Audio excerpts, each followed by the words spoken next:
nivel 40 ahorita vamos a pasar.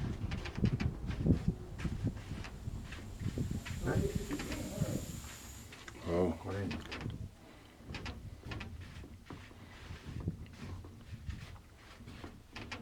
No hay ruido. ¿No? Este es el nivel 80.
Esa noche de 9 de abril nos ha sacado de la fábrica, yo estaba trabajando en tercer turno, nos ha sacado.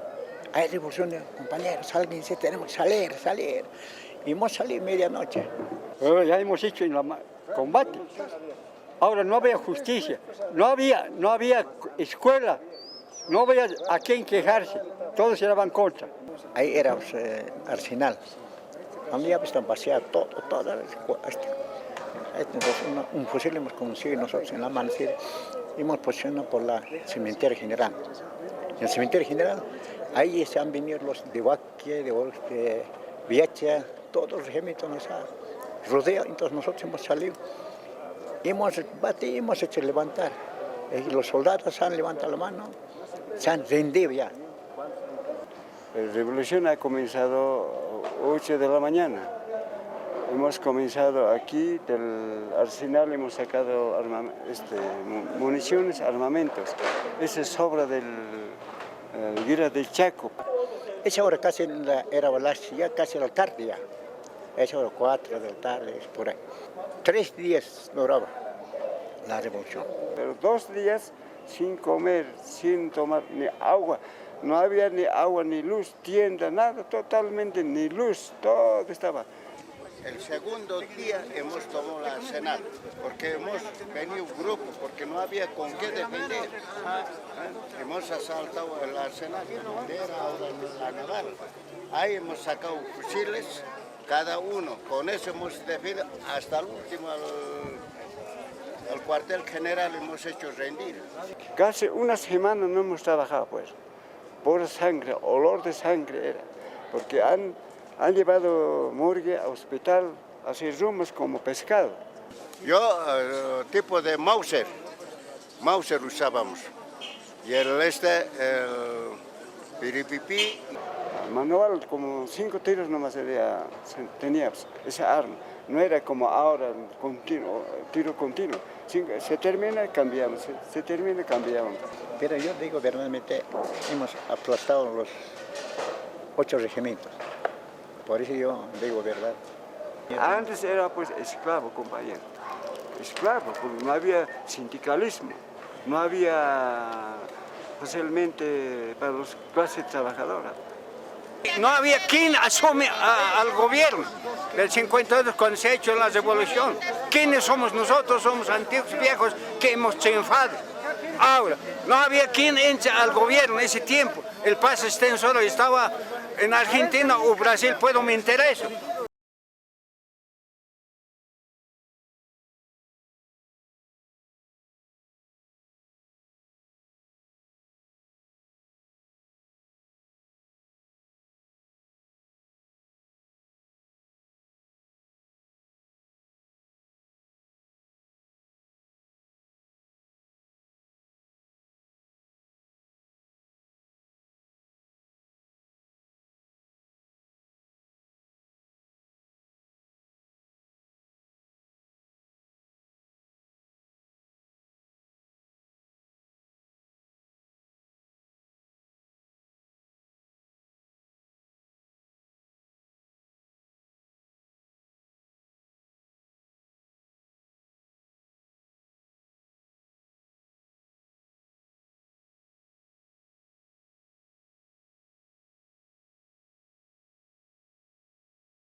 Dice noticiero, noticiero número tantos. Dice 55. Me voy a 55 del listado del libro que se supone que es la memoria de la historia. No hay nada. Eli. Un ejército obrero dispuesto a defender las ventajas sindicales obtenidas en la nueva lucha revolucionaria de la que forman parte activa. Demostrando una verdadera conciencia proletaria y una disciplina de clase, los diferentes sindicatos mineros desfilan orgullosos, celebrando el aniversario del triunfo de sus derechos, que constituyen el triunfo de la justicia social en la familia boliviana.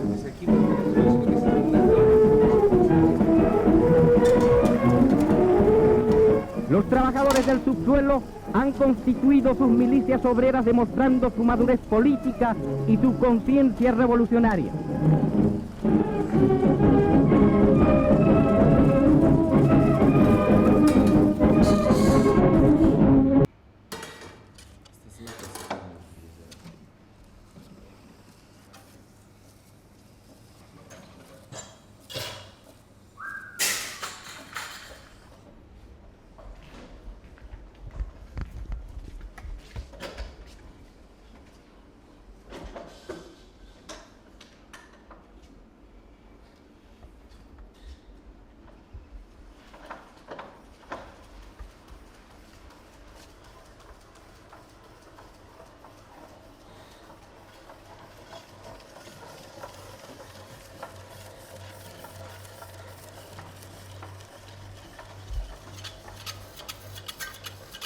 ¿Tú eres en la... ¿Qué número eres? 55. ¿Ah? Estoy en el 55 ahorita. Estás dejando de pie, ¿no? Sí. El 60 ya está hecho. Sí.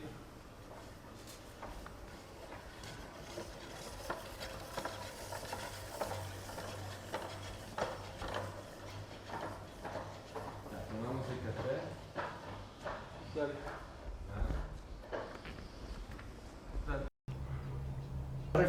El proceso este es muy importante porque la forma, la cultura política boliviana no se puede entender hoy si no nos remitimos a cómo se da el proceso de la Revolución del 52. Es decir, no hay forma de entender la cultura de la asamblea, la cultura del bloqueo. Se hace bloqueo para protestar contra alguien o para exigirle que cumpla. Hay una cultura política callejera que tiene sus raíces en la Revolución del 52.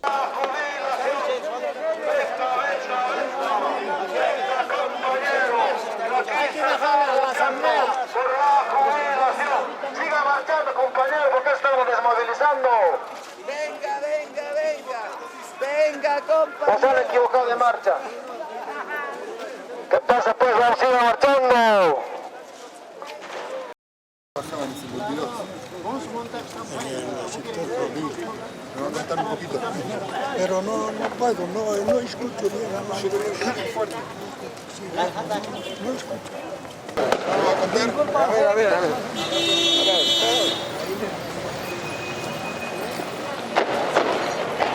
¡Trabajadores Unidos! ¡Viva! ¡Viva la Central Obrera Departamental de Oruro! ¡Viva! ¡Viva Bolivia Libre! ¡Que viva! ¡Fusil! ¡Metralla! ¡El pueblo no se calla! ¡Fusil! ¡Metralla! ¡El pueblo!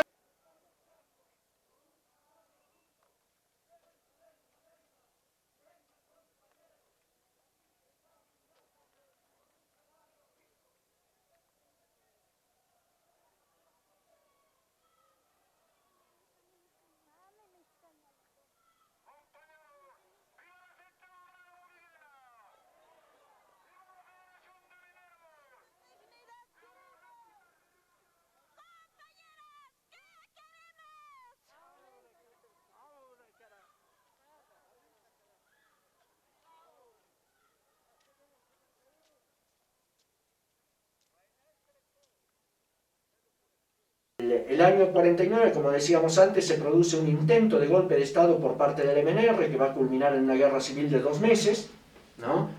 el intento de golpe de Estado fracasa evidentemente, y la revolución del 52 estuvo pensada de la misma manera. Es decir, hasta el 52 es interesante centrarse un poco en esto. Los intentos conspirativos por parte de fracciones nacionalistas se van a hacer cada vez más recurrentes, ¿no? Es decir, la Falange Socialista Boliviana tenía sus propios planes conspirativos, el MNR tenía sus propios planes conspirativos, muchas veces intentaban llegar a acuerdo para actuar en común en esos planes conspirativos. Es decir, los sectores de clase media urbanos, influenciados por estas corrientes nacionalistas, evidentemente buscaban hacerse con el poder del Estado, no apelando tanto a la movilización de masas, sino más bien apelando a la colaboración de algunos generales, de algunos policías. Es decir, se trataba de encontrar el apoyo en fuerzas del mismo régimen que les facilitara llegar al gobierno. En este sentido,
llegando a la revolución en 52, podemos decir que el MNR se preparaba para un golpe de Estado.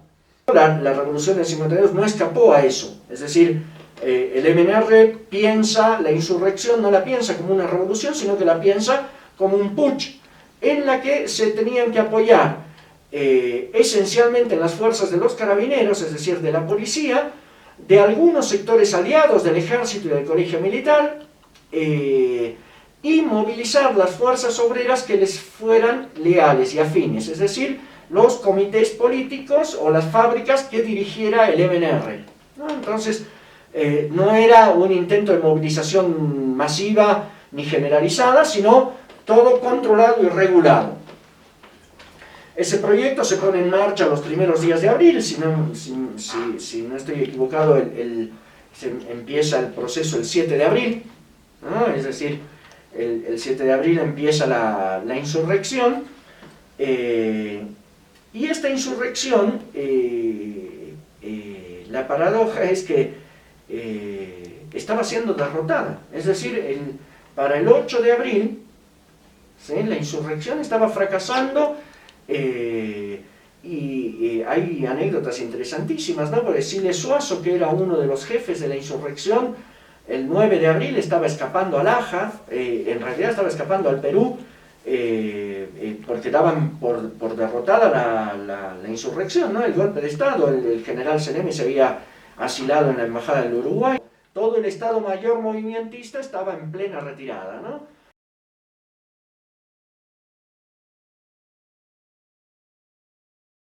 Yo he trabajado en cervecería boliviana nacional.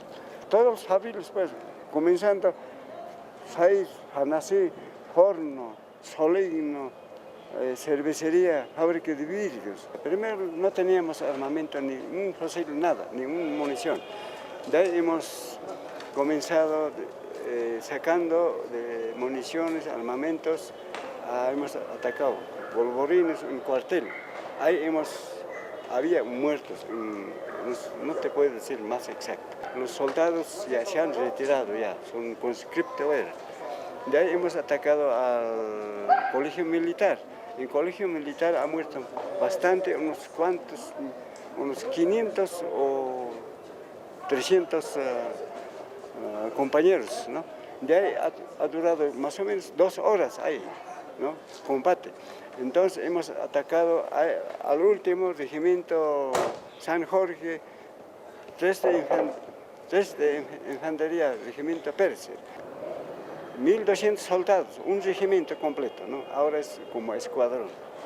Ya hemos subido esa hora de más o menos en la tarde, jueves en la tarde. Hemos posicionado desde Achucalla hasta Alto Lima, pero nos ha ayudado pues 2 regimientos de la policía. El regimiento Castillo, ¿qué regimiento era? La Paz, ¿no? Creo. Sí. Policía, 2 policías de regimiento nos ha ayudado. Se ha dado vuelta más antes, ¿no? Entonces tomaba aquí Villa Victoria, Munaipata, la policía, ¿no? Todo eso, con sus armamentos. Civil era policía, o sea, Villa Victoria hasta la altura de Achucalla. Pero 2 días, una noche hemos luchado. Pero esa hora de viernes en la noche nos ha faltado pues municiones. Más bien 9 regimientos nos ha rodeado todo Achucalla hasta Alto Lima. 9 regimientos, pero no te puedo decir cuáles regimientos, son 9 regimientos. De ahí entonces hemos defendido, no sé dónde conseguiría, los demás siguen llegando a municiones, ¿no? Entonces ya era en la mañana 8, 9, 10, todo el día, ya, entonces había municiones. De ahí entonces esa hora de viernes en la tarde, las 3 o las 4, ya ha comenzado aquel lado del lado de Achucalla. Todito han rodeado a los regimientos, los soldados como soldados no se han escapado, todo. Recién hemos subido arriba a alto, pero había muertos, miles muertos. ¿Cuánto hay? 7.000, no te puedo decir exacto. Hemos bajado, ellos no, tampoco no había esa vez ambulancia, porque carros particulares de la alcaldía recogía esos cerros que estaban botados los muertos esa vez. No te puedo decir 70.000 o me recuerdo 7.000 haya sido muertos. El único se ha terminado, nada más, porque los soldados se han desaparecido, no sé dónde irán, ¿no? Se han escapado a sus casas o si no a otra parte. El 52, cuando ha habido la revolución, y ahí ha sido la matanza, pues. La matanza ha sido fuerte. Nosotros barrio por barrio hemos salido con esto, cuando hemos ido a hacer el asalto al arsenal. Y con eso nos hemos sacado, con eso hemos defendido hasta el último. Hasta el último. Y ahí al último hemos triunfado. Eso no me acuerdo si era un día viernes o sábado. ¿no? Por ejemplo, después, los caminos que tomaron los insurrectos, y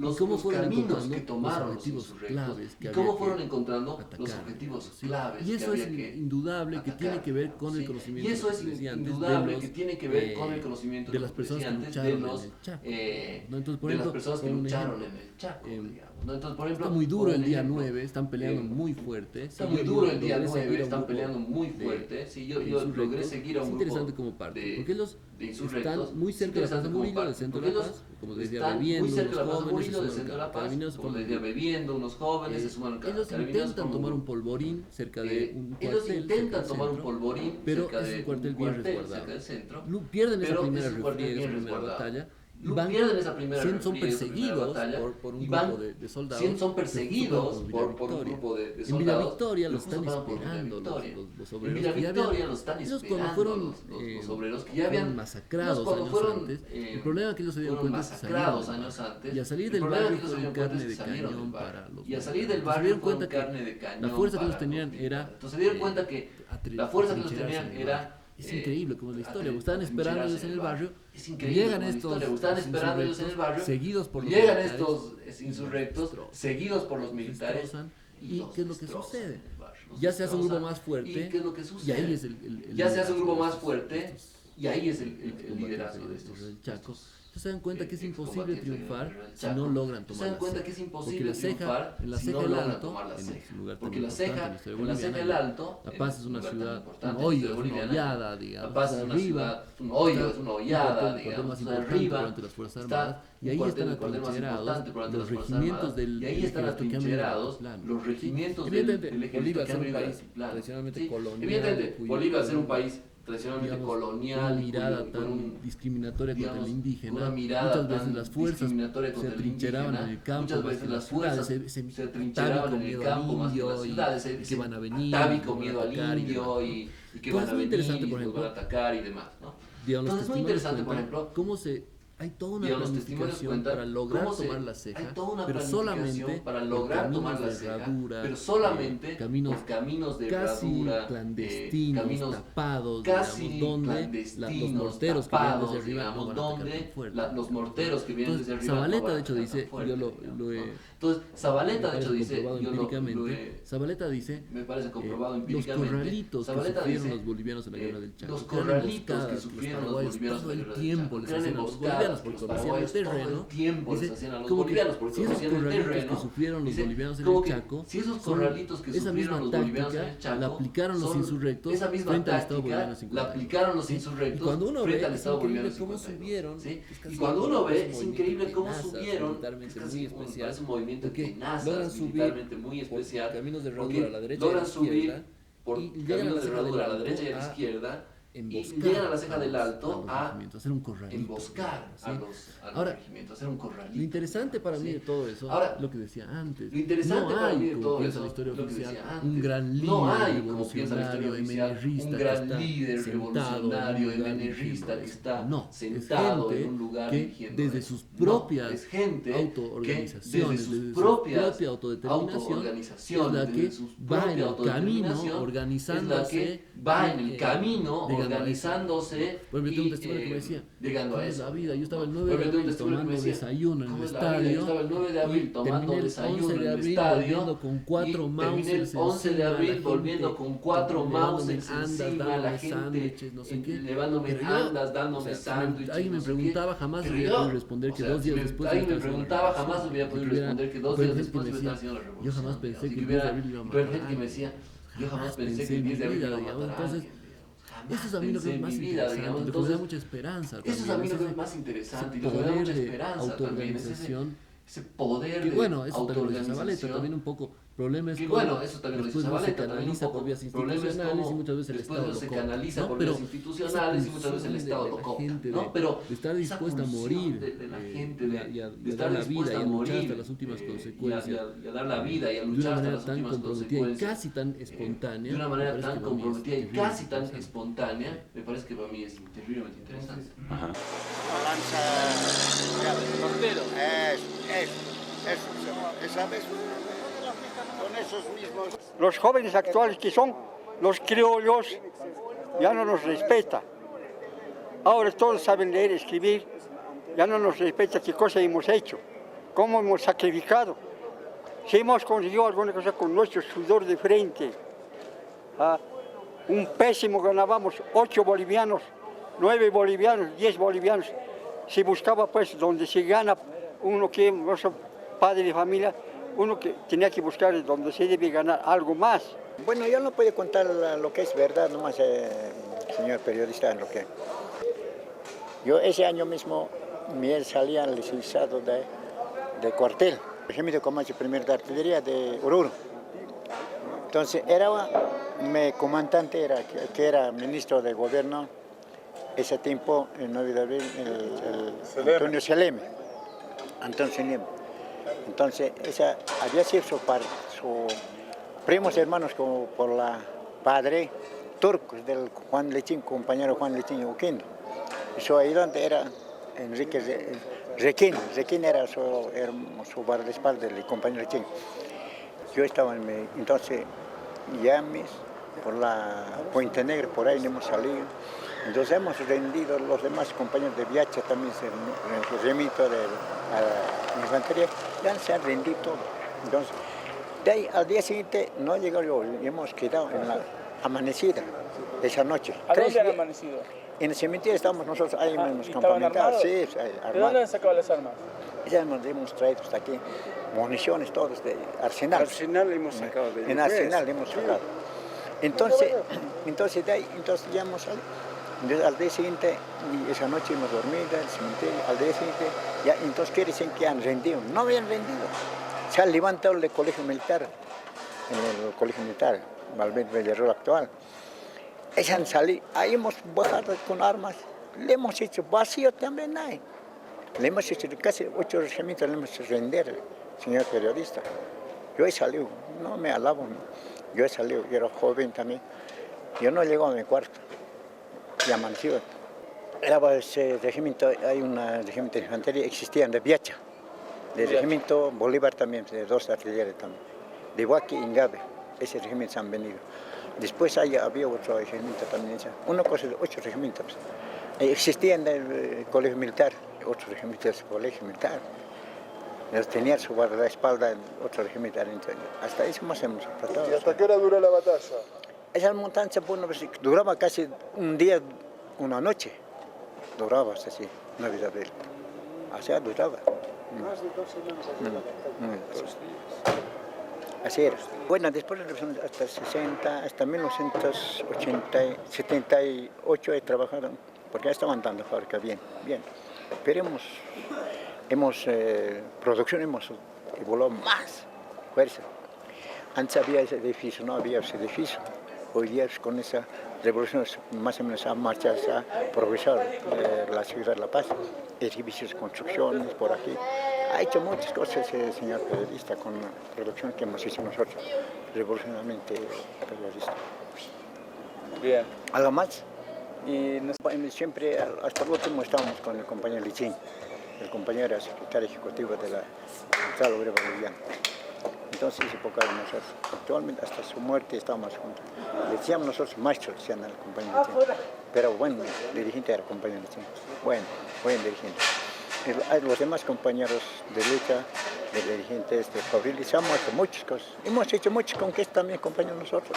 Tenemos radio, tenemos cancha, tenemos radio continental, edificios, muchas cosas hemos conseguido con nuestra lucha.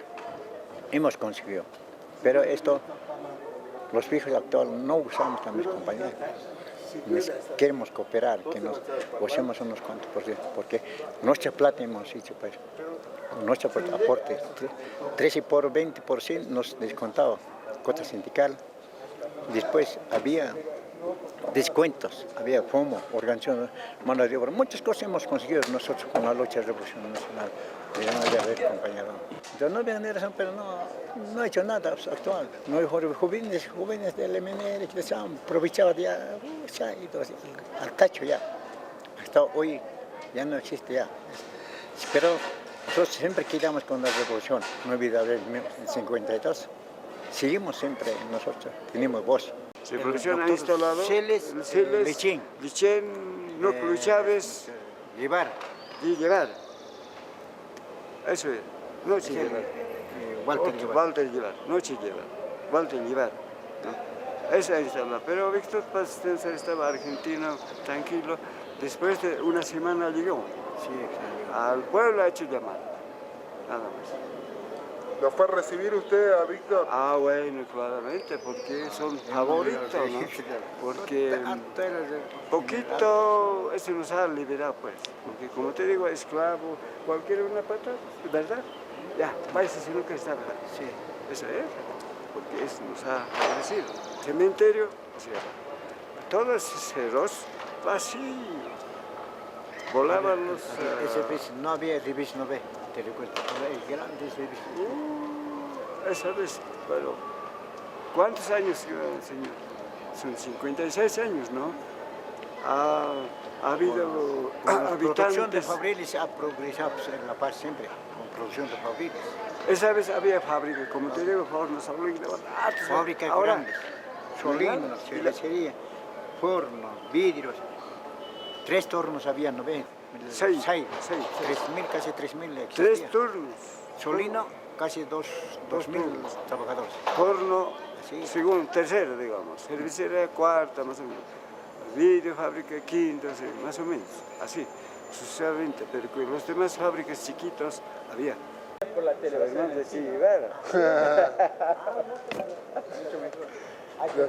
Bueno, pues.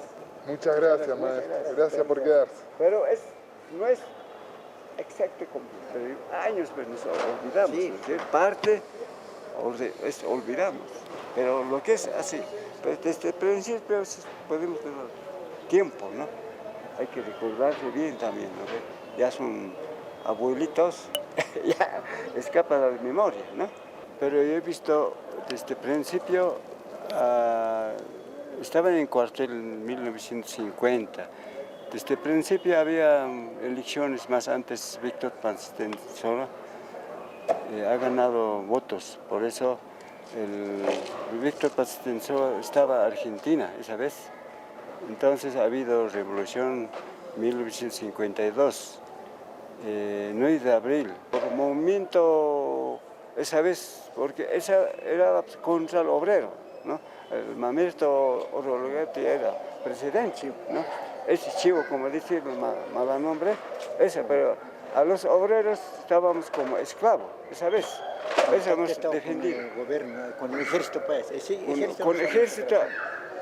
Con ejército defendía, por eso, como te digo, no el régimen se ha terminado, todo, ¿no? Había también los militares muertos, pero no oficiales, solo soldados.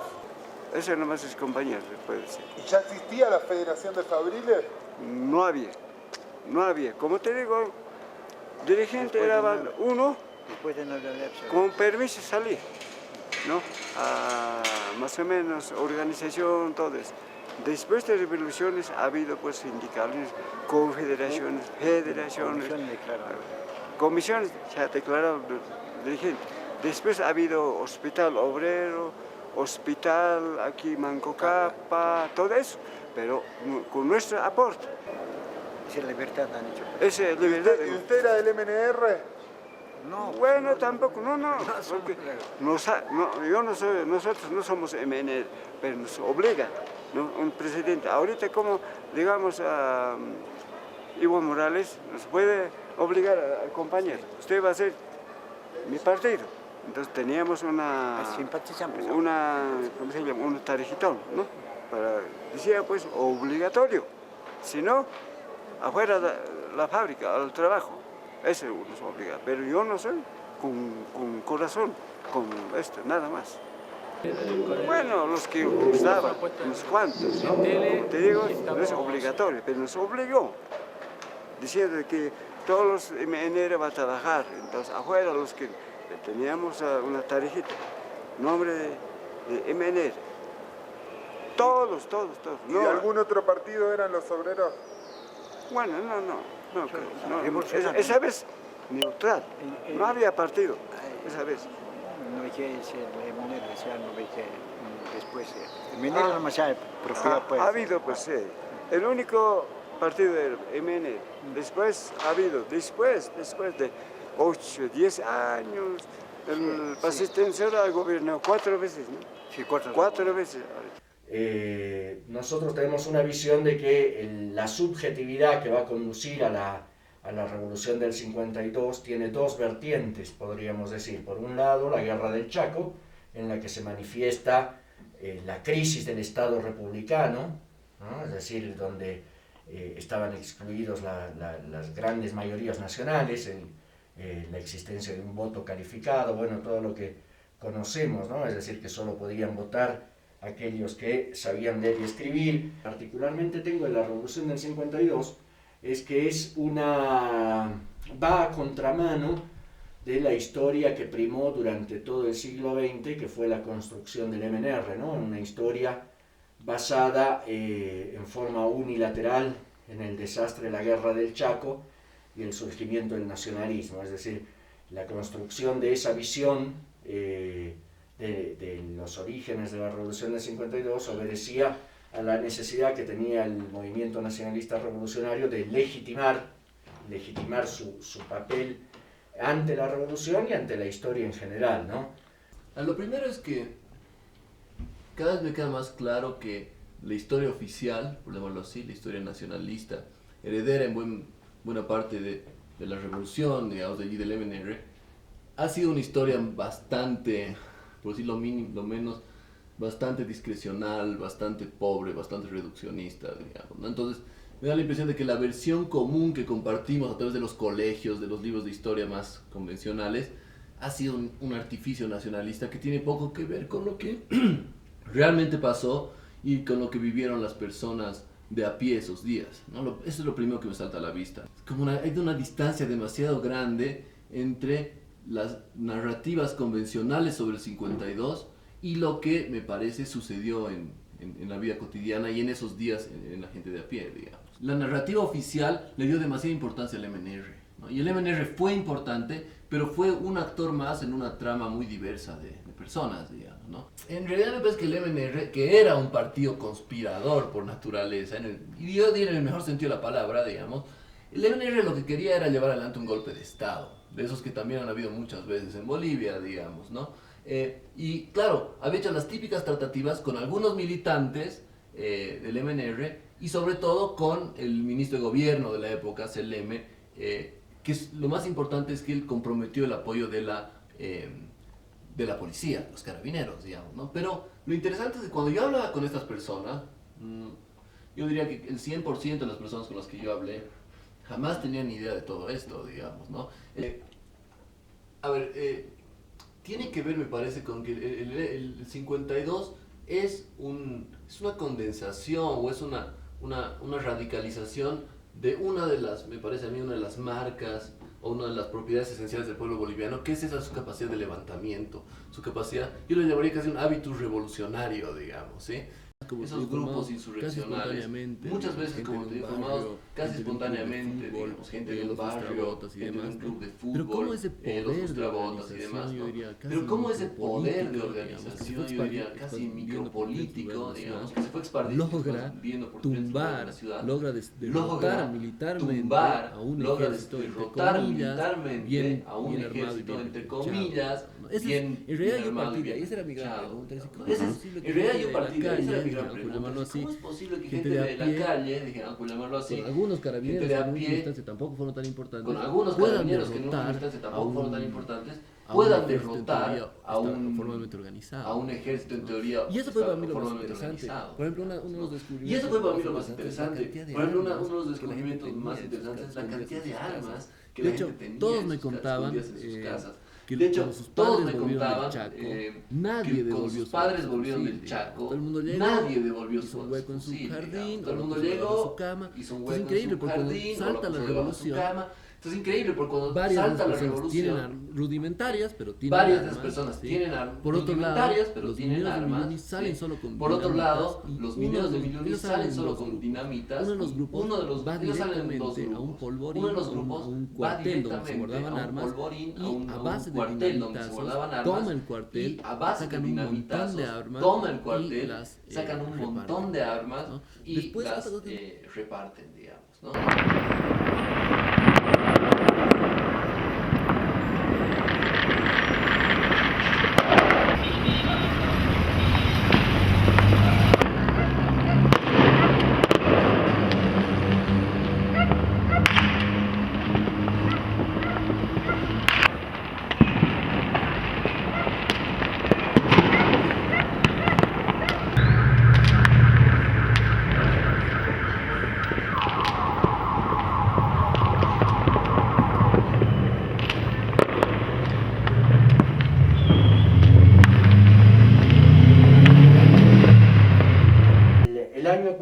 Como decíamos antes, se produce un intento de golpe de Estado por parte del MNR que va a culminar en una guerra civil de 2 meses, ¿no? El intento de golpe de Estado fracasa, evidentemente, y la revolución del 52 estuvo pensada de la misma manera. Es decir, hasta el 52 es interesante centrarse un poco en esto. Los intentos conspirativos por parte de fracciones nacionalistas se van a hacer cada vez más recurrentes, ¿no? Es decir, la Falange Socialista Boliviana tenía sus propios planes conspirativos, el MNR tenía sus propios planes conspirativos, muchas veces intentaban llegar a acuerdo para actuar en común en esos planes conspirativos, es decir, los sectores de clase media urbanos, influenciados por estas corrientes nacionalistas, evidentemente buscaban hacerse con el poder del Estado, no apelando tanto a la movilización de masas, sino más bien apelando a la colaboración de algunos generales, de algunos policías, es decir, se trataba de encontrar el apoyo en fuerzas del mismo régimen que les facilitara llegar al gobierno. La revolución del 52 no escapó a eso. Es ahí donde se producen dos cuestiones, un hecho muy interesante. Los mineros de Milluni es una mina que está acá cerca de la ciudad de La Paz, desde la cual se puede ver la conexión de la ciudad de Viacha y la ciudad del Alto. En Viacha hay un destacamento del ejército muy importante, o por lo menos para ese tiempo era muy importante, donde había un reservorio de municiones, tropas, etc. Y los mineros de Milluni pueden observar que empieza a moverse un tren desde la localidad de Viacha hacia la ciudad del Alto para hacer frente al golpe de Estado movimentista. En ese momento irrumpen los mineros de Milluni, hay varios, podríamos decir que hay varios actos dispersos, ¿no? El más conocido es este que estoy relatando, en la ciudad de La Paz, donde los mineros de Milluni asaltan el tren que se trasladaba hacia la ciudad del Alto, no había ciudad del Alto, sino la ciudad de La Paz en ese entonces, derrotan al ejército, toman el tren, toman el cargamento de municiones y con eso empiezan a bajar, se descuelgan de las laderas de la ciudad de La Paz y empieza el combate en las principales barriadas obreras como es Pura, Villa Victoria, que lleva ese nombre, que están acá cerca, ¿no? Entonces este fenómeno de acción obrera independiente, pues no se había convocado a los trabajadores mineros para nada, salvo Lechín, que estaba informado de la insurrección, pero era un individuo suelto que no había hecho los preparativos en ningún centro minero para llevar adelante la acción. Mi nombre es Alberto Chávez Córdoba. ¿Dónde está usted? Bueno, el 9 de abril estábamos aquí en La Paz apoyando al gobierno en ese entonces de Víctor Paz Estenssoro. En esa vez nosotros hemos venido en camiones de todas las minas apoyándolo porque él nos había prometido mejoría salarial, mejoría en todo aspecto, médico y tantas otras cosas. Pero lamentablemente había sido un dicho nomás, que francamente en ese entonces estábamos como ahora estamos sufriendo, llorando, porque ya muchos éramos casados y teníamos hijos. Este señor presidente, otro demagogo también que ha sido igual que Juan Lechín Oquendo, nos decía de que ustedes, compañeros, van a trabajar 15 años y ustedes van a tener todo, van a tener casa, van a tener su renta. Cumplimos 15 años, muchos, a los 55 años, ¿dónde está la jubilación? No había plata para nuestra jubilación. Y ha gobernado, ¿cómo? Ha gobernado con los milicianos y con las barzolas en esa época. Entonces, el que habla, francamente, en este momento que ha llegado a los 70 y tantos años, casi 80, digo, es una pena que a esta edad tengamos que todos mis compañeros luchar por una causa justa, por un engaño que nos han hecho todos los gobernantes desde el año 1952 a la fecha. Por ese motivo mismo, señor periodista, yo veo que francamente este país nunca va a ir adelante, porque el presidente, en vez de hablar con sus bases, habla con elementos mentirosos como el ministro de Minería, como el ingeniero Miranda de la Comibol, elementos negativos como profesionales. Yo quisiera que usted vaya y les pregunte qué trabajo han hecho, qué preparación ha hecho, preguntarle a este señor qué es lo que ha hecho, qué ha ido a hacer al Mutún, no ha hecho absolutamente nada. Por eso ahora yo le digo, señor periodista, este partido que según Juan Lechino Oquendo y Víctor Paz Estenssoro era del pueblo, era de los obreros. Mentira, mentira, hemos sido engañados todos. Hasta la fecha seguimos siendo engañados. Por ese motivo mismo, yo le digo, señor periodista, de que lamentablemente nuestro país, en vez de dar 10 pasos adelante, ha dado 100 pasos atrás. Porque aquí han vuelto a la Comebol los mismos verdugos del año 1952, corruptos, ladrones, rateros. Ahora, el gobierno, el señor presidente no sabe. Contra él no tenemos absolutamente nada, sino contra estos desgraciados que son los ministros. Por ese motivo mismo, señor periodista, estos mis compañeros están luchando por un pan. Queremos aclarar, señor periodista, la verdad. No queremos hablar la verdad. Porque estos son una punta de mentirosos. Toda una vida han servido al imperialismo yanqui, señor periodista. Y nosotros aquí, ¿cómo? Estamos luchando por un pan para nuestros hijos, por un pan para nuestros nietos. ¿Y qué nos da el gobierno? No nos ha dado nunca nada, compañeros. Nos han estafado de una y otra forma. Exactamente, tengo 70 y tantos años, 72 años. ¿Cuánto tenía en el 52? Tenía 18, 20 años. ¿Ya trabajaba? Sí, trabajaba. ¿De minero? De minero. Cuénteme, ¿cómo era? Un trabajo sacrificado porque todavía se seguía empleando las lámparas de carburo y no había todavía lámparas eléctricas. Entonces trabajaba todo a pirquiña en interior mina, pero bajo la dirección también de malos técnicos, de malos ingenieros.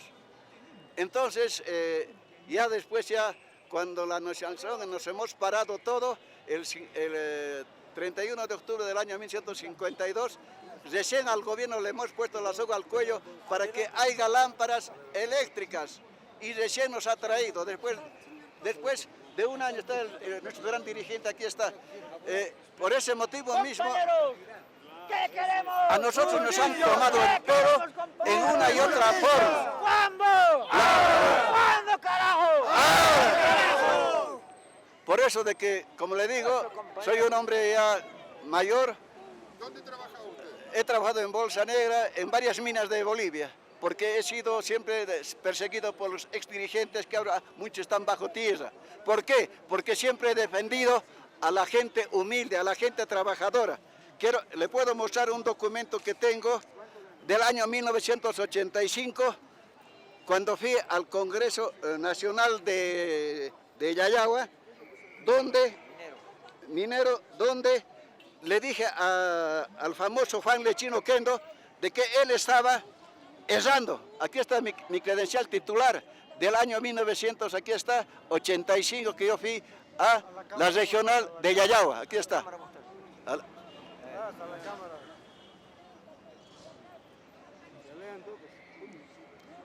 El compañero esto es lo que ha sido relocalizado, aquí está.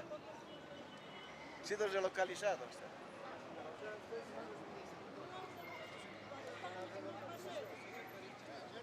Cuénteme, ¿cómo vinieron los mineros a La Paz? En camiones, como carga de papas, escupiendo adobes por la tierra. Así hemos apoyado al gobierno de Víctor Paz Estenssoro. Pero hemos sido mal recompensados económicamente y lamentablemente nos han metido el dedo a la boca con la pulpería barata y ahora estamos luchando por eso mismo, para que nos recalculen y nos paguen lo que era justo de la pulpería barata. ¿Cuántos mineros vinieron? Y en esa vez en donde trabajaba había más de 700 trabajadores y han venido el 50%, 350 trabajadores. ¿Y usted estaba en Oruro? No, estaba aquí en una mina en Bolsa Negra, aquí en La Paz. Bolsa Negra, es una mina que está el Illibane aquí está el Mururata y al medio está la mina. ¿Y con qué regimiento se enfrentaron? Con ningún regimiento, porque nosotros vinimos pacíficamente y como el gobierno era, según Víctor Paz Estenssoro, del pueblo, vinimos en camiones. ¿Eso fue el 9 de abril? El 9 de abril del año 1952. Sin recibir ni un billete de viático, nada. Cada uno tenía que poner para sus refrescos y demás cosas. Después de dar vueltas por aquí y gritar viva Víctor, es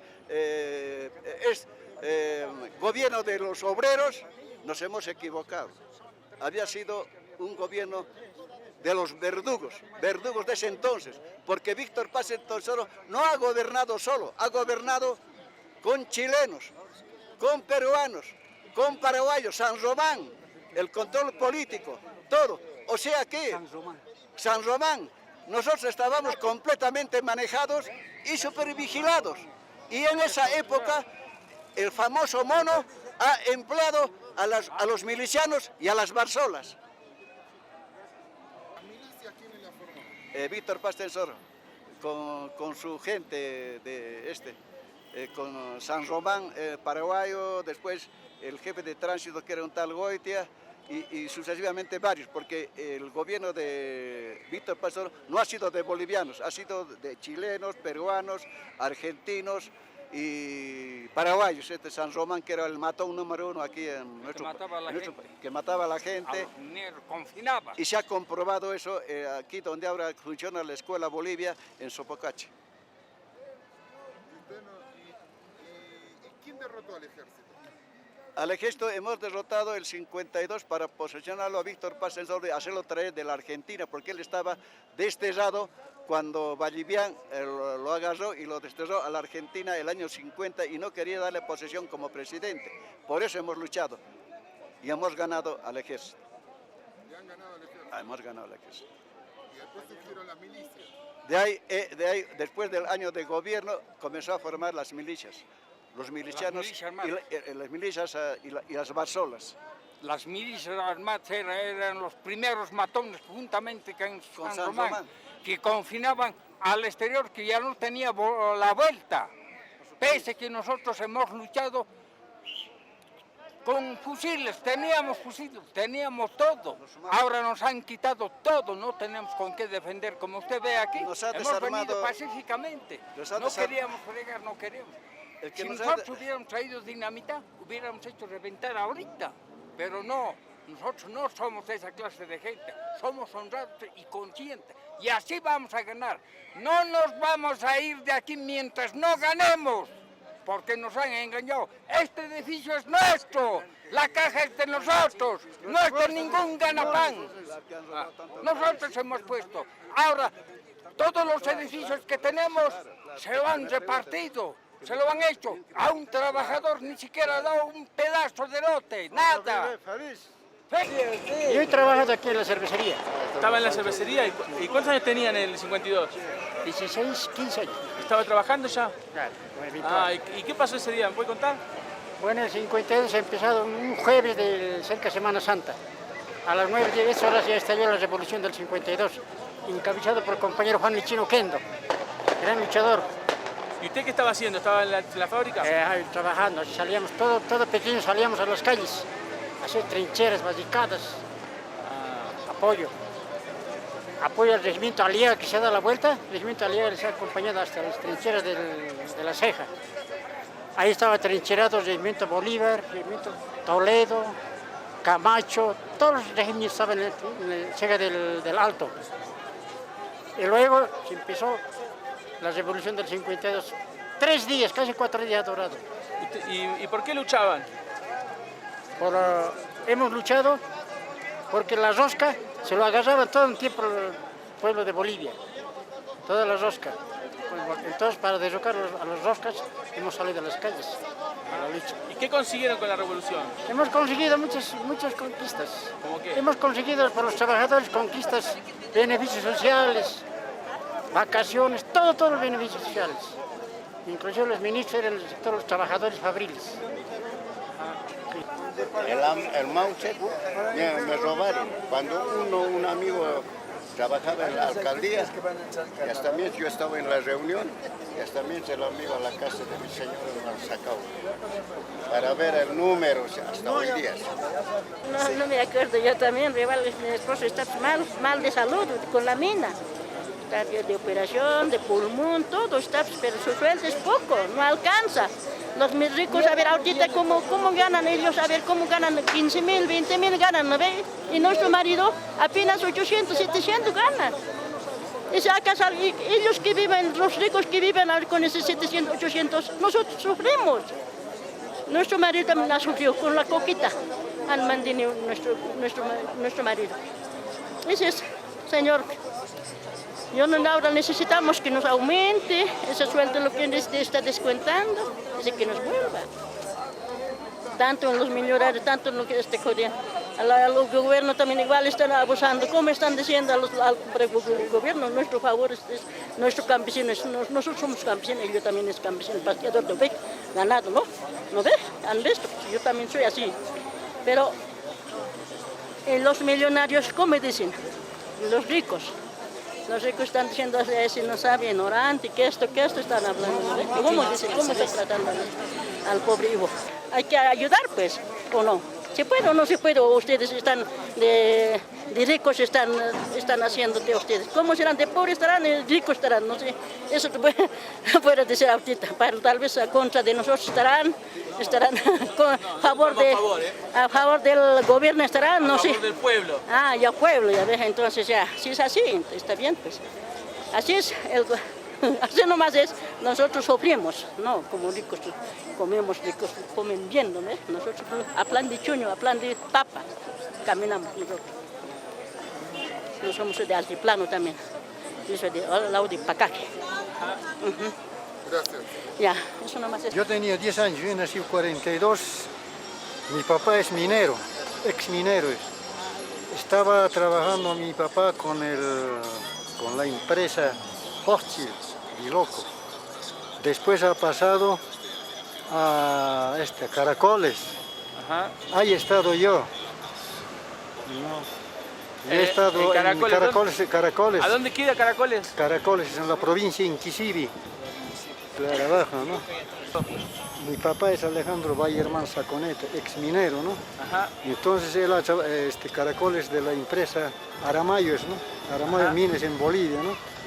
Entonces ha pescado la nacionalización el 9 de abril, después de la revolución, ¿no? El 52, la nacionalización de Minas. Ajá. Sí, mi papá estaba, y yo he estado de 10 años, y mi papá venía aquí a la revolución con su casco de todo así, porque los fabriles, los mineros han sido los encabezadores de la revolución, ¿no? La revuelta. Bueno, nos ha dejado allá, decía, estoy yendo a La Paz porque tenía unos cascos verdes, ¿no? Así venían los mineros, cargados de dinamitas, así. Sí, entonces yo estaba en la escuela allá, en la escuela de la mina, ¿no? Entonces, él ha venido aquí a asistir a muchas movilizaciones, después de eso a las marchas, después que ha terminado la nacionalización, porque fue la nacionalización, ¿no? El 52 de las minas. Bueno, el cambio no ha habido mucho, ¿no? Claro, después de la revolución Paz Estenssoro subió al gobierno, ¿no? Claro, él ha dictado la nacionalización, después el 53 ha dictado la reforma agraria. Yo soy actualmente campesino, yo soy de la provincia de Pacaix, porque mi padre ha contraído matrimonio con una campesina, no era minera, no es pallira, era mi mamá. Entonces allí ha contraído matrimonio en una mina pequeña, más ancha, ¿no? Porque ya entonces yo tenía 10 años. Entonces, yo he nacido en la provincia de Pacajes, en la 8ª sección municipal de Santiago de Callapa. Actualmente yo radico allá. El 53 ha sido la reforma agraria, pero tampoco ha hecho nada grande, ¿no? El gobierno de Paz Estenssoro, el MNR, entonces, ¿no? Ha tomado el poder. Nada ha hecho, absolutamente, claro, ha hecho leyes, todo, pero no hubo cambio, no hubo adelanto, no hubo progreso, nunca ha mecanizado, solamente ha mantenido ahí nomás, no, entonces, ahora en la reforma agraria del 53, por ejemplo, tampoco hubo nada, porque ha hecho ¿cómo dicen? Es que estaban como militares, que eran milicianos. Los milicianos ha creado el 53, ¿no? Estaban en Ocureña, tenía su cuartel, todo eso, ¿no? El 53 ya. Entonces, francamente el MNR no ha hecho cambios. Sin embargo, el campesino y los mineros hemos hecho la revolución, mi padre ha hecho, ¿no?, la revolución, porque él es minero, ex minero, porque mi papá son 3 hermanos, ¿no? Han llegado a trabajar hasta Guanuni, han ido, mi papá, ¿no?, a cambiar, Patiño es Guanuni, ¿no? Entonces, bueno, prácticamente el MNR no ha cambiado nada, solamente ha dictado leyes y ahí quedamos. Estaba, ¿qué tanto era? En la Central Obrera Ejecutivo, después de Lechín ha sido, ¿qué tanto es Bueno, varios han pasado, ya no sí, recordamos sí, ya. sí, Milton Gómez después fue, ¿no? Entonces, no, Lechín mismo estuvo tomando parte ahí, ¿no? Porque Lechín, Juan Lechín Oquendes de Corocores, Pacajeños, ¿sí? Ya, entonces, él estaba juntamente en el gobierno ya, ¿no?, como ministro, ha tomado parte, ministro de Minas creo era, ¿no? Entonces, ahora Lechín, bueno, como usted sabe, Lechín no debería haber tomado parte en la política del MNR, porque él era dirigente sindical, ¿no?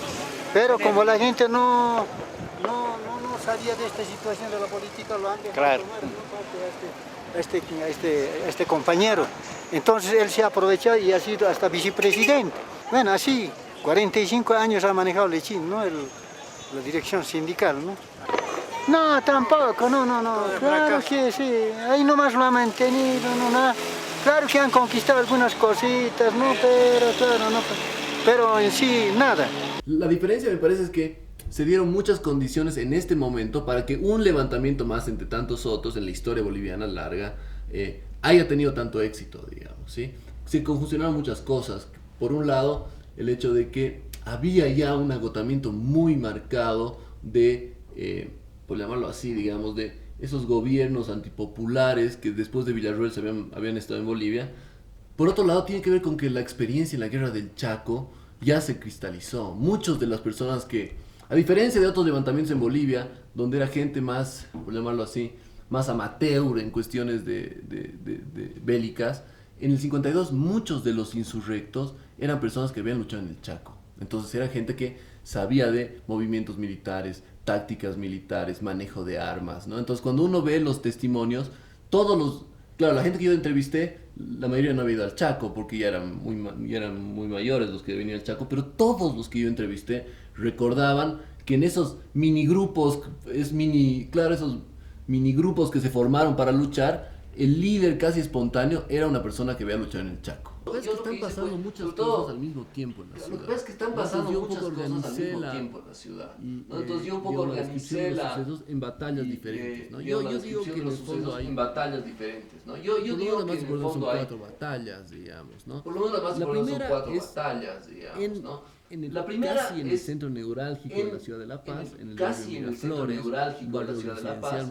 Miraflores, un barrio residencial muy importante en la época, pero además está bastante cerca de la Plaza Murillo, está bastante cerca de la Plaza Murillo, Cerro de la Icacota, que en ese momento en términos bélicos era prácticamente bélicos, bueno, no sé cómo será ahora, pero en esos momentos, con el armamento que ahora, pero en esos momentos, y con el armamento que había es definitiva para el de los la altura es definitiva para el Miraflores es muy importante. Entonces, yo diría que es la primera batalla esencial, digamos, ¿no? Que yo diría que es la primera batalla esencial, digamos, para mí sucede entre derrotas y victorias pequeñas que van acumulando fuerza. Derrotas y victorias pequeñas que van acumulando fuerza. En realidad los insurrectos pierden al principio de la mayoría de las batallas, pero mientras más ganan van sumando más gente. Y mientras más ganan, esa batalla es interesante porque pelean. Ese grupo es interesante, esa batalla es interesante porque pelean. Estamos en medio de la ciudad, en el parque triangular muy cerca del estadio, muy cerca de la Parque triangular muy cerca del estadio y muy cerca de la Icacota, el cuartel urbano más importante en ese mismo barrio, el cuartel urbano más importante en Bolivia. Toda esa batalla es el Estado Mayor, como siempre, 9, 10 y 11 Toda esa de batalla 3 días, son, que digamos, como siempre, 9, 10 y 11 de abril, 3 días que digamos pequeños combates chiquititos en base a pequeños combates chiquititos en calles de la ciudad, ya es una batalla más fuerte, más gente, ya es una batalla más fuerte por controlar el cerro de la Icacota, que en principio controlan los logran vencer los insurrectos, toman el cerro y ya van avanzando hasta llegar a tomar ya van avanzando hasta llegar a Yo tomar tengo testimonios el de Estado tanto de Mayor, soldados ¿no? que estaban dentro del Yo Estado tengo Mayor, testimonios que de dicen, tanto de soldados que estaban dentro del infierno, Estado Mayor que incluso dicen cuentan que el los infierno, digamos, porque los incluso obreros cuentan que se echaban debajo de los obreros, muertos, ponían muertos encima, se echaban debajo de cuando los entraban muertos, camiones ponían con los muertos encima, salían y de cuando debajo entraban de los camiones con los obreros, muertos, por salían ejemplo, de debajo un los militar que me obreros contaba, y por ejemplo, claro, un militar que me era un contaba, joven que estaba haciendo su servicio nosotros, militar y claro, vino el él era general y un le dijo, joven que abrí estaba haciendo un su servicio hueco para militar y escaparnos. vino el general y le dijo, Me dice, abrí "Mientras un intentamos abrir hueco el para hueco, escaparnos. ya de afuera Me dice, el mientras asedio intentamos abrir el combinado, hueco, era demasiado ya de grande, afuera el y asedio combinado. entraron los Era militares, demasiado grande y los agarraron entraron a los patadas, militares. ahí no fue tan violento, en el rubro en llegaron a colgar. Ahí no fue tan violento, ¿no? Acá En el rubro llegaron a agarraron colgar. patadas, los mantuvieron presos, los agarraron obligaron a darse la patadas, vuelta a los la mantuvieron gorra, a darse la presos, vuelta al los uniforme. obligaron a darse la De hecho, vuelta a la muchos gorra, a también se darse la vuelta sumaron al a la uniforme. insurrección. Y Entonces, de hecho, la primera muchos gran también batalla se es una sumaron a batalla la mucho más insurrección. urbana. Yo diría, la primera gran puntualmente, batalla es una batalla Miraflores, mucho más que urbana, termina con la toma del puntualmente, que Estado la Mayor. batalla de Miraflores, La otra que batalla es termina la con la que toma yo del le Estado llamo la Mayor. batalla de las laderas. La otra batalla es la Que es batalla justamente que yo lo le llamo la batalla de antes, las es ese laderas. tránsito entre ¿no? Que es una justamente lo batalla que contaba empieza en el antes, centro de la tránsito ciudad entre y una que batalla que empieza en el va centro de la ciudad desplazándose y que hacia lo que en ese momento eran va las afueras de la ciudad, que era la desplazándose ceja del hacia lo que en ese Alto, momento donde eran las estaba afueras de la cuartel. ciudad, que era la ceja del Alto, donde estaba este cuartel. Yo diría que una batalla en sí misma es cuando ya llegan. Yo diría que una batalla en sí llegan misma arriba, es cuando ya llegan. han rodeado a los regimientos. Porque cuando llegan arriba, pero igual hay que pelear. han rodeado a los regimientos del Y es ejército, pero igual hay que pelear yo creo con que la ellos, única forma por la que pudieron Y es ganar un- fue que Yo creo que la única atacaron forma de por la dos que pudieron flancos. ganar Entonces, todos los fue que regimientos atacaron de se tuvieron que ir dos flancos. apelmazando, Entonces, todos los digamos, regimientos frente se tuvieron a que ir la- apelmazando al digamos, ataque de frente esos dos, a la, de los dos grupos al de ataque de insurgentes esos que atacaban dos, por los lados. de Pero los al dos mismo grupos tiempo, de justo ese insurgentes que momento, atacaban por los dos llegaron lados. los Pero al refuerzos mismo tiempo, justo mineros ese momento, de Millún. llegaron Y ahí los terminaron de refuerzos destrozar mineros a de las Millún. Fuerzas Armadas. Y ahí terminaron de destrozar Y el a las último, Fuerzas para mí la última batalla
batalla muy importante Y es la de para mí la última batalla muy importante es la de digamos Oruro. que en realidad la insurrección en términos geográficos vivió sobre todo en La Paz y en nacionales Santa Cruz, en vivió sobre todo en La Paz y en Oruro. Pero en Oruro fue una batalla enorme, que empezó, me parece, empezó porque los mineros de la mina San José intentaron tomar el lograron tomar el cuartel Camacho, escaparon, lograron tomar el cuartel Camacho, pero los regimientos del interior de Oruro, vinieron a rescatar Camacho, y hay una multitud enorme nos esperó en Papel Pampa, son unas serranías en Oruro, y de hecho, hay un historiador que yo le tengo mucho cariño, digamos, un historiador científicos y profesionales, pero tal vez no es tan preciso en términos científicos, nos ha legado a todos un montón de material muy importante. Nos ha legado a todos un montón de material muy importante. Y él dice, Chávez tiene razón, que probablemente en Papel Pampa fue uno de los combates internos más enormes y masivos en la historia de Bolivia. Ahí sí fue una batalla entre dos grandes bandos. Una batalla entre dos grandes porque bandos. Mucha de la batalla en la ciudad de La Paz fue más lo que yo le llamaría una guerra de guerrillas. De sus casas disparando, esperando en esquinas, aprovechando el terreno. Acá fue más una batalla frontal. Acá fue más una batalla. Yo diría que esas son las cuatro importantes, ¿no? La de Miraflores, la de Miraflores, la de las laderas, la del Alto y la de Oruro. Ahora, las más importantes, yo creo que bajo esa misma lógica se podría seguir investigando la batalla de Sopocachi, mucho más pequeña, pero aquí en el Montículo sacaron mucho más pequeña, pero aquí en el Montículo cuentan que los soldados del Colegio Militar de la zona sur de La Paz salieron en y en Obrajes los interceptó un grupo de obreros y fabriles también. A mí me gusta dar la idea de batallas, diferentes batallas para que se sienta que al mismo tiempo están sucediendo otras cosas. Pero sobre todo yo creo que era una sensación de donde estabas, era una sensación de ibas a tratar de luchar en contra de los militares que estuvieron. Ibas a tratar de luchar en contra de los militares. Se concentró eso en determinados lugares. La cosa es que se concentró eso en determinados lugares. Ajá. Bien. Bueno, perfecto, Hasta ahora estás... Lo que quieras, hermano. Sí. No sé si, bueno, querés... ¿Qué más versiones distintas hay y sobre las que yo diría más olvidos hay, ¿no? Por varias razones. El compañero de Guanuni, él más sabe. ¿Usted es Guanuni, maestro? Sí, señor. ¿Y dónde estaba el 52? 52 en Guanuni. El 9 de abril. ¿Cómo? El 9 de abril.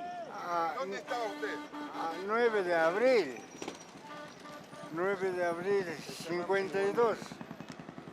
Estaba en Guanuni. Pero, ¿qué ha pasado? Bueno, yo no quiero declarar sobre pasados.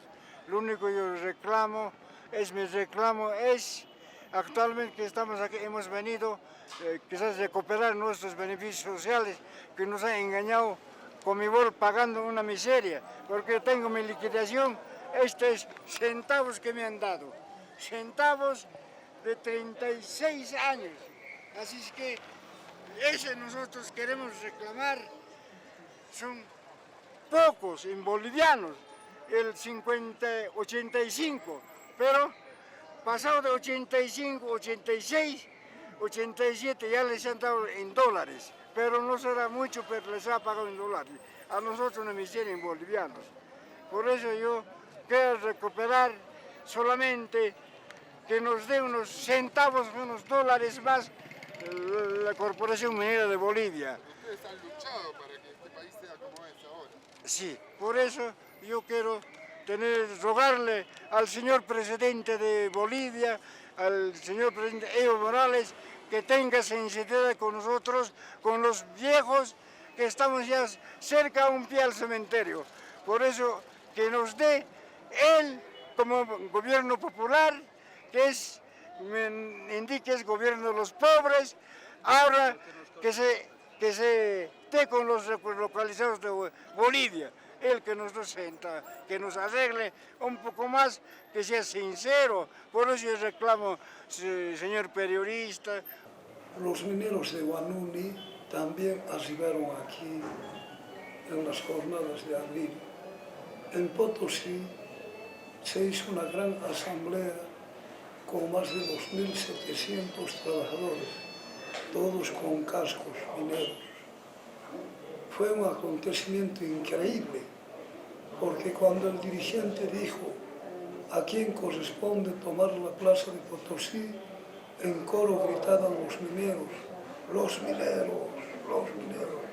Era un rugido en la cancha de fútbol, parecido a eso, ¿no? Entonces había que valorar en este aspecto de que el minero estaba tan consustanciado con el rol revolucionario que no ha medido absolutamente nada y hemos sacado dinamita, 800 cajas de dinamita.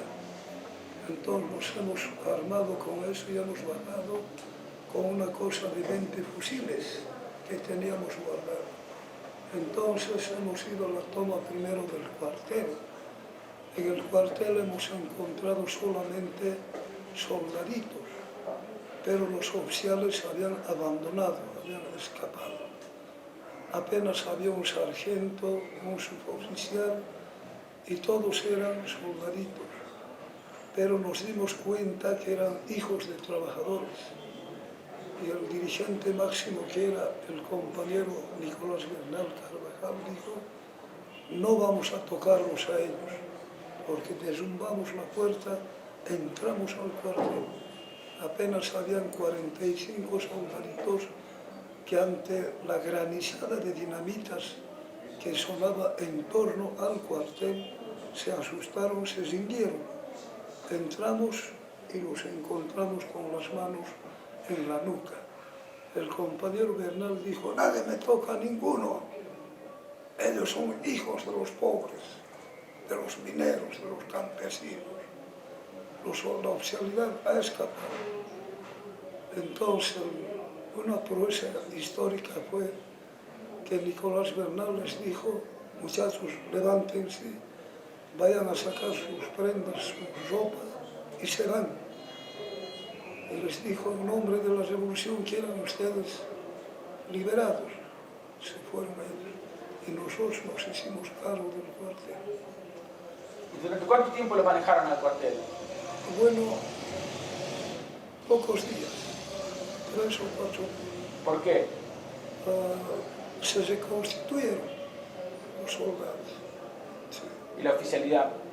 La oficialidad no aparecía. Por eso había apenas un oficial, un suboficial y un sargento. Porque el que hace servicio militar, para esa persona lo importante es la libreta. Se estaban yendo sin libreta. Entonces volvieron los muchachos y dijeron: queremos continuar en servicio. Entonces tomaron sus uniformes y se hicieron cargo el oficial y suboficial. ¿Y eso que bajo el comando de quién estaban al cuarto día cuando ustedes devolvieron el regimiento? De ellos. Los mineros estábamos pocos, pero vimos el coraje y valor que tenían los muchachos. Retomaron y estuvieron allí. Además, los ayudamos a ellos con el apoyo logístico. Entonces me parece que la mayoría eran pues hijos de trabajadores, hijos de mineros, hijos de campesinos, gente que se apoyó a la misma revolución. Eso fue el cambio importante que hay que tomar en cuenta en la revolución. Además, en los cuarteles, en el servicio militar, siempre está la gente proletaria. Los hijos de los ricos no llegan al cuartel, compran la libreta y listo. Huanuni va a tener un rol destacado en la toma del cuartel y en la marcha hacia Oruro. Los mineros del siglo XX y Yayagua también toman el cuartel de Catavi y se dirigen ya armados también junto con los mineros de Huanuni a la ciudad de Oruro. Entonces, de hecho, el Estado republicano, que estaba representado por el ejército, de hecho era, en este caso sí, un tigre de papel. O sea, estaba tan carcomido de contradicciones internas que en 3 días una enérgica acción minera lo deshizo por completo, ¿no? Es decir, de hecho, la única fuerza armada que va a quedar el 9 de abril van a ser las milicias obreras. En primer lugar, porque cuando el MNR decide hacer este golpe de Estado, ¿sí?, junto a CLM, el comandante del regimiento Camacho se suma al golpe de Estado, ¿sí? De hecho, yo hablé con uno de los soldados en ese momento del regimiento, un historiador militar muy interesante, y él me contaba que, digamos, Blackwood, que se llamaba el comandante del militar en Oruro, él ya estaba unido al golpe de Estado, y a cambio del apoyo al golpe de Estado, él iba a ser prefecto